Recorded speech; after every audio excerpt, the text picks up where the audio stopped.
নমস্কার, আপনারা দেখছেন ভয়েস অফ বাঁকুড়া। বাঁকুড়ার সব খবর, সঠিক খবর সবার আগে। চাকরি নয়, এই লড়াই এখন সম্মানের, এই লড়াই এখন ন্যায়ের।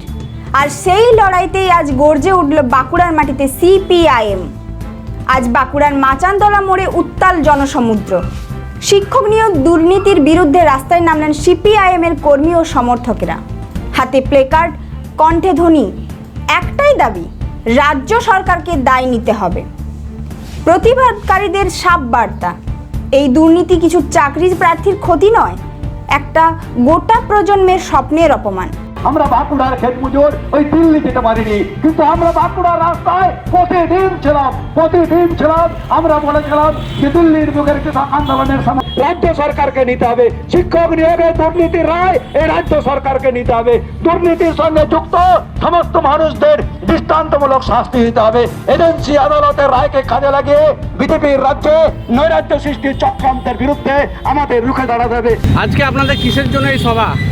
আজকে আমাদের পশ্চিমবঙ্গ জুড়ে চাকরিতে যে 26,000 জন যারা চাকরিহারা হয়েছেন তারা তাদের আন্দোলনের কর্মসূচি ডিক্লেয়ার করেছেন। আজকে দিল্লির যন্তর মন্তরে তারা অবস্থান শুরু করছে এবং এক ঝাঁক আন্দোলনের কর্মসূচি তারা আমাদের সামনে তুলে ধরেছেন, যেটাতে আগামীতে মে মাসে তারা আমরণ অনশনের জন্য একটা ডাক দিয়েছেন।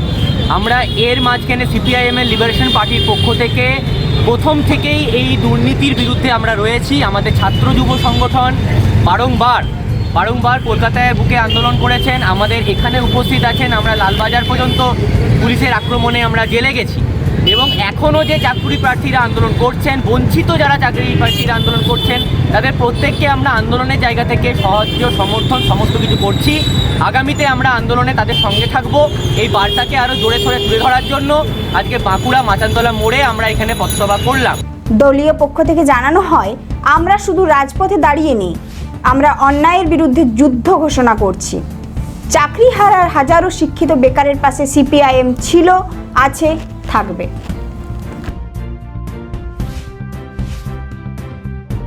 এই ধরনের গুরুত্বপূর্ণ খবর সবার আগে পেতে আমাদের চ্যানেল সাবস্ক্রাইব করুন আর ভিডিওটি শেয়ার করতে ভুলবেন না।